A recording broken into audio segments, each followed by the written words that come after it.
Je m'appelle Grete Faremo, je suis la directrice exécutive de l'UNOPS, les spécialistes des achats, de l'infrastructure et de la gestion de projets de l'ONU.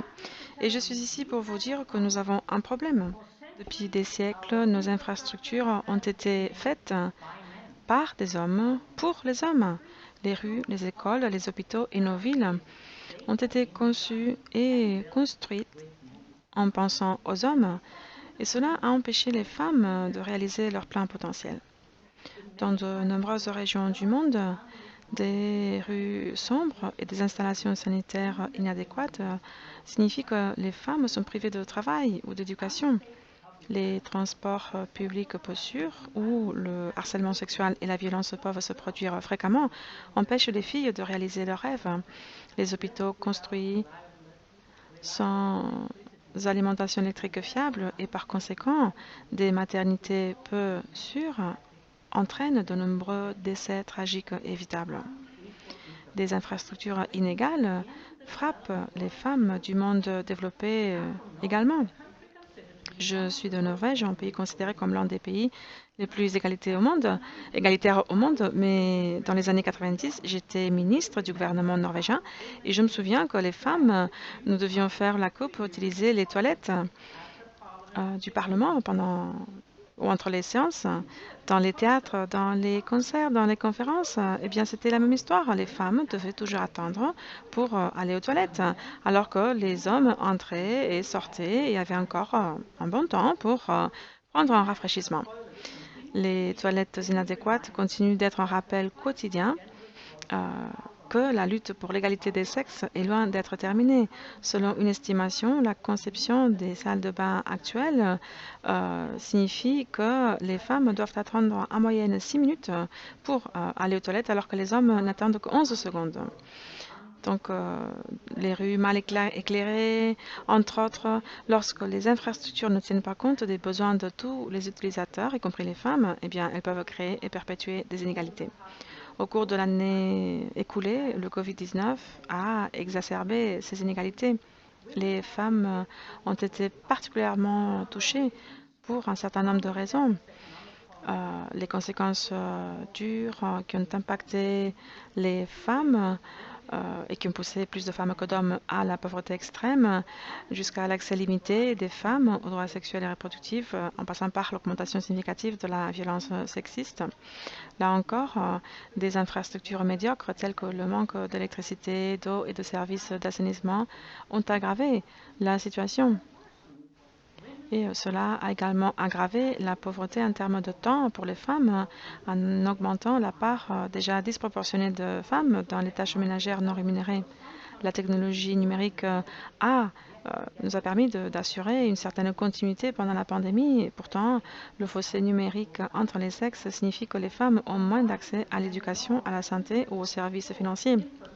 Conjugué aux normes et restrictions sexospécifiques, une infrastructure médiocre peut aggraver les inégalités et rendre les femmes et les filles plus vulnérables. Par exemple, lorsqu'un ménage n'a pas accès à l'eau sur place, les femmes et les filles sont 90% ou 80% plus susceptibles d'être chargées d'aller chercher de l'eau à une source d'eau partagée. Et ceci rend difficile la distance physique. Ça les expose aussi aux infections. Mais l'impact du design qui ne prend pas en considération le genre a un impact sur les pays développés aussi. Dans le monde entier, les femmes représentent 70% de tout le personnel de santé de première ligne.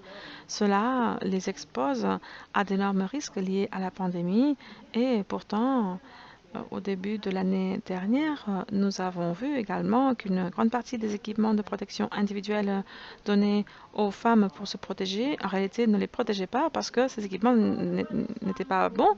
Pourquoi? Parce qu'ils ont été conçus pour le corps masculin.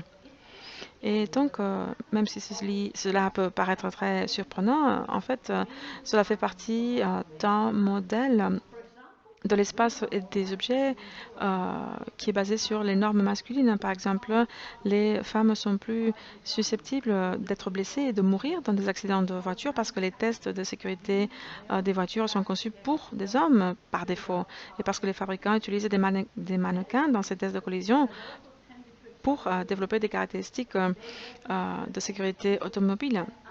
La recherche médicale a également eu tendance à exclure les femmes. Elles étaient considérées comme des sujets de tests coûteux et peu fiables car, et je cite maintenant, elles ont des niveaux d'hormones fluctuants. Fin de la citation. Je pourrais continuer, mais je suis sûre que vous avez compris l'idée. Le manque de données augmente les risques de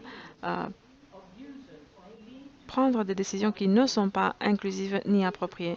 Ne pas prendre en compte les besoins des utilisateurs peut entraîner des inégalités et des injustices. Nous devons dénoncer cette injustice et nous devons placer l'égalité des sexes au centre de tous nos travaux. Nous avons besoin de la participation active des femmes dans tous les aspects de la prise de décision. La pandémie nous a rappelé une fois de plus le pouvoir du leadership féminin. Les femmes leaders ont géré la crise avec clarté, compassion et inclusivité.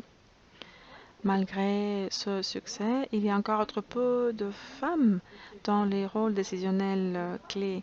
En 2020, seulement un parlementaire sur 4 dans le monde est une femme. Une ministre sur 5 est une femme. Le message ici est simple. Impliquez les femmes et vous aurez des décisions plus représentatives et plus justes. Laissez-les de côté et vous aurez des décisions qui risqueront de ne pas être adaptées pour la moitié de la population mondiale. Nous devons construire des infrastructures qui nous servent tous. Les femmes doivent être impliquées à tous les niveaux, depuis les projets d'infrastructure, la planification, la politique, en passant par l'exécution et la gestion. Ce n'est qu'alors que nous pourrons garantir une conception inclusive qui reflète les besoins de tous les utilisateurs, y compris les femmes, les filles et tous les autres groupes défavorisés. Pour construire un avenir meilleur pour tous, nous avons besoin que tout le monde soit représenté à la table, pas seulement la moitié du monde. Merci.